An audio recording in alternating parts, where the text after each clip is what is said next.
वनसल्लिमु अला रसूलिहिल करीम अम्मा बाद फ़अऊज़ु बिल्लाहि मिनश शैतानिर रजीम बिस्मिल्लाहिर रहीम व रफ़अना लका ज़िक्रक आमन्तु बिल्लाहि सदक़ल्लाहु मौलानल अज़ीम। अस्सलामु अलैकुम व रहमतुल्लाहि व बरकातुहू। क्या हाल चाल गाइस? मस्त एकदम। So my name is Faisal Kamran और आप देख रहे हैं बेसिक फ़िज़िक्स। और आज जो हम टॉपिक करने वाले हैं वो है फ़िज़िकल क्वांटिटीज़। तो बेसिकली ये फ़िज़िकल क्वांटिटीज़ का लास्ट पार्ट होगा। इससे पहले फ़िज़िकल क्वांटिटीज़ 01 में हमने फ़िज़िकल और नॉन फिज़िकल क्वांटिटीज़ क्या होती हैं उसके बारे में बताया। फ़िज़िकल क्वांटिटीज़ 02 में हमने फ़िज़िकल क्वांटिटीज़ को ब्रीफली डिस्क्राइब किया। फ़िज़िकल क्वांटिटीज़ 03 में हमने फ़िज़िकल क्वांटिटीज़ में स्केलर और वेक्टर को किया।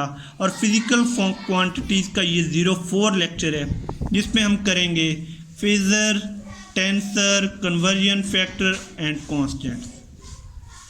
तो फेज़र क्या होता है? फेज़र बेसिकली एक रोटेटिंग वेक्टर होता है। तो चलो इसे डिटेल में समझते हैं। ये वो क्वांटिटी है जो बेसिकली 3 क्राइटेरियाज को पूरा करती है। ये वो क्वांटिटी है जो बेसिकली 3 क्राइटेरियाज को पूरा करती है। वो 3 क्राइटेरियाज कौन से हैं जी? वो 3 क्राइटेरिया हैं, ये हैं कि एक वो साइन फंक्शन हो टाइम का, दूसरा उसका जो प्रोजेक्शन है वो रोटेटिंग वेक्टर को रिप्रेजेंट करता हो, और तीसरा उसका जो एम्पलीट्यूड है वेव का वो मैग्नीट्यूड ऑफ रोटेटिंग वेक्टर के बराबर हो। तो चलें आपको समझाते हैं कुछ एक डायग्राम से। अब मैं आपको दिखाने लगा हूं कि ये रोटेटिंग वेक्टर का क्या मतलब है। रोटेटिंग वेक्टर ये देख लें, ये यहाँ पे वेक्टर रोटेट कर रहा है। ये जो एरो हेड वाला वेक्टर है ये वेक्टर है एक, और ये रोटेट कर रहा है ये कुछ इस तरह। और आप देख रहे हैं कि इस वेक्टर के रोटेट करने से इस साइड पे एक वेव जो है ये बन रही है। वेक्टर के रोटेट करने से एक वेव बन रही है और इस वेव को कहते हैं जी साइनोसाइडल वेव। तो बेसिकली वेक्टर ये है, फर्ज किया वो वेक्टर जो रोटेट कर रहा है और इसके रोटेट करने से ये मैंने एग्जाम्पल के तौर पे वो वेव बना दी है। तो मैंने कहा कि ये वेक्टर 3 क्राइटेरिया को पूरा करता है। एक तो वो साइनोसाइडल वेव को कहलाती है जो टाइम का साइन फंक्शन होती है। अब साइनोसाइडल वेव क्या होती है? आप लोगों ने पीरियोडिक फंक्शन तो पढ़ा होगा, periodic wave, periodic motion of wave. तो उसमें क्या है कि after fix time interval body repeats it's motion. एक खास टाइम इंटरवल के बाद बॉडी जो है वो अपनी मोशन रिपीट कर रही है। फॉर एग्जांपल जहाँ जितनी मोशन उसने यहाँ पे की है तो दूसरी बार उतनी ही मोशन उसने जितनी यहाँ पे की है उतनी ही यहाँ पे की है, और जब वो नीचे आई है तो जितनी इसने यहाँ पे की है उतनी ही इसने यहाँ पे की है। तो ऐसी ये जो पीरियोडिक वेव है, पीरियोडिक मोशन ऑफ वेव, इसे कहते हैं साइनोसाइडल वेव। तो इसकी इक्वेशन ये होती है A sine omega T plus five. अच्छा, इस वेव को हम कहते हैं साइनोसाइडल वेव, जो हमने यहाँ डिस्क्राइब कर दी। अब मैंने कहा जी it can be represented by projection of rotating vectors. ये जो प्रोजेक्शन मैंने बनाया है इससे डिनोट किया जाता है भाई रोटेटिंग वेक्टर्स को, इससे डिनोट किया जाता है रोटेटिंग वेक्टर को। अगर ये वेक्टर यहाँ पे होता, ये वेक्टर यहाँ के बजाय यहाँ पे होता तो फिर वेव किस तरह बन रही होती? अगर यहाँ पे होता तो फिर वेव किस तरह बन रही होती, जैसे आपने अभी थोड़ी देर पहले देखा। इस तरह amplitude of sinusoidal wave, amplitude क्या होता है? यहाँ से लेके यहाँ तक का डिस्टेंस, ये एम्पलीट्यूड है। इस वेव का जो एम्पलीट्यूड है वो मैग्नीट्यूड ऑफ रोटेटिंग वेक्टर, यानी इस रोटेटिंग वेक्टर के मैग्नीट्यूड के बराबर है। नेक्स्ट आगे चलते हैं जी। नेक्स्ट है हमारे पास टेंसर। टेंसर क्वांटिटी वो क्वांटिटी होती है जिसके पास मैग्नीट्यूड भी हो, जिसके पास डायरेक्शन भी हो। तो आप पूछोगे कि सर ये तो वेक्टर क्वांटिटी हुई। तो वेक्टर क्वांटिटी वो क्वांटिटी होती है जिसके पास मैग्नीट्यूड भी हो, उसके पास डायरेक्शन भी हो, लेकिन डायरेक्शन कितनी हो, सिर्फ एक। अगर डायरेक्शन एक से ज्यादा हो, दो या दो से ज्यादा होंगी, तो वो हमारे पास क्वांटिटी कहलाएगी टेंसर क्वांटिटी। फॉर एग्जांपल यहां से करंट जा रहा था, दो हिस्सों में डिवाइड हो गया, एक में 3 एम्पेयर चला गया, एक में 4 एम्पेयर चला गया, एक वायर में 3 एम्पेयर चला गया, दूसरे में 4 एम्पेयर चला गया, तो करंट क्या हो गया, डिवाइड हो गया। कितनी डायरेक्शन में, 2 डायरेक्शन में। तो 2 डायरेक्शन या 2 से ज्यादा डायरेक्शन वाली क्वांटिटी को हम क्या कहते हैं, टेंसर क्वांटिटी। अब वो क्वांटिटी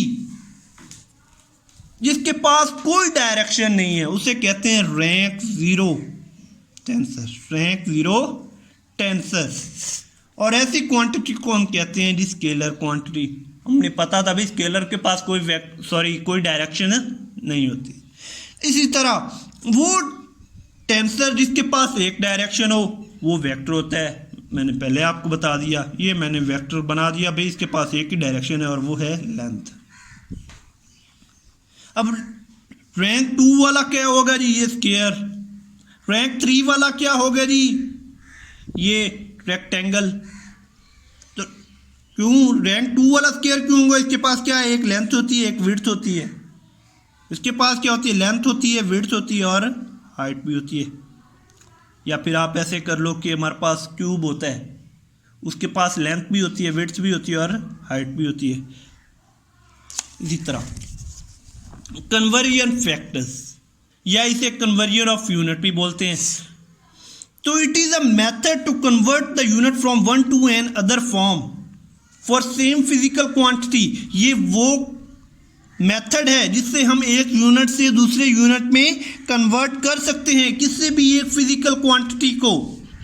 क्या मतलब, ये हमारे पास लेंथ है, लेंथ को मैं किलोमीटर से मीटर में कन्वर्ट कर सकता हूँ, किलोमीटर से सेंटीमीटर में कन्वर्ट कर सकता हूँ, किलोमीटर को डेसीमीटर में कन्वर्ट कर सकता हूँ, किलोमीटर को मैं मिलीमीटर में कन्वर्ट कर सकता हूँ।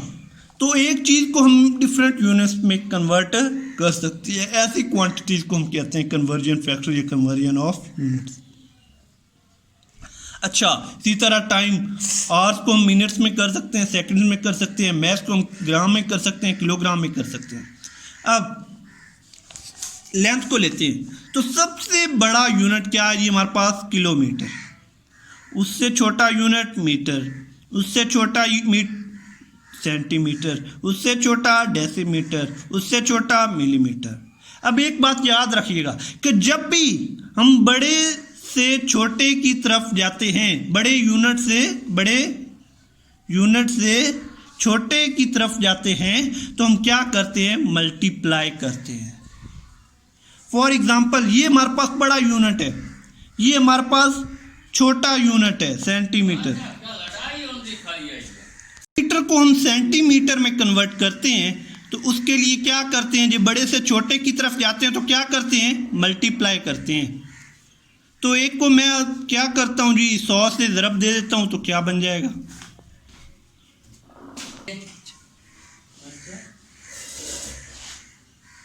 तो किलोमीटर को जब मैं सेंटीमीटर में करूंगा तो क्या करूंगा, ज़रब करूंगा, एक ज़रब 1000 करूंगा तो वो हमारे पास, एक ज़रब 100 करूंगा तो वो हमारे पास सेंटीमीटर में कन्वर्ट हो जाएगा। इसी तरह छोटे से बड़े की तरफ जाएंगे तो हम क्या करेंगे, डिवाइड। फॉर एग्जांपल ये हमारे पास छोटा यूनिट है, कोई भी 1/100 किया तो ये हमारे पास 0.01 में जवाब आ गया सेंटीमीटर में। ठीक हो गया।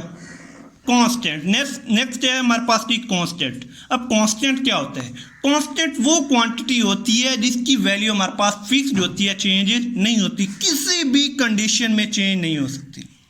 जैसे आप क्या कहो कि स्पीड ऑफ लाइट की स्पीड, भाई सूरज से यहाँ तक जो लाइट आ रही है उसकी स्पीड क्या है, 3 × 10 की पावर 8 मीटर पर सेकेंड। अब सूरज की रोशनी इतनी ही है, चाहे आप यहाँ पे बैठो, चाहे आप ज़मीन के किसी निचले हिस्से तक पहुँच जाओ, तो स्पीड ऑफ लाइट इतनी ही रहेगी। इसी तरह Planck constant Bohr atomic model में इस्तेमाल होता है। प्लांक कांस्टेंट, उसकी क्या वैल्यू है, 6.62 10⁻34 सेकेंड्स। तो 6.62 10⁻34 सेकेंड्स जो है, ये वैल्यू हमेशा यही रहेगी।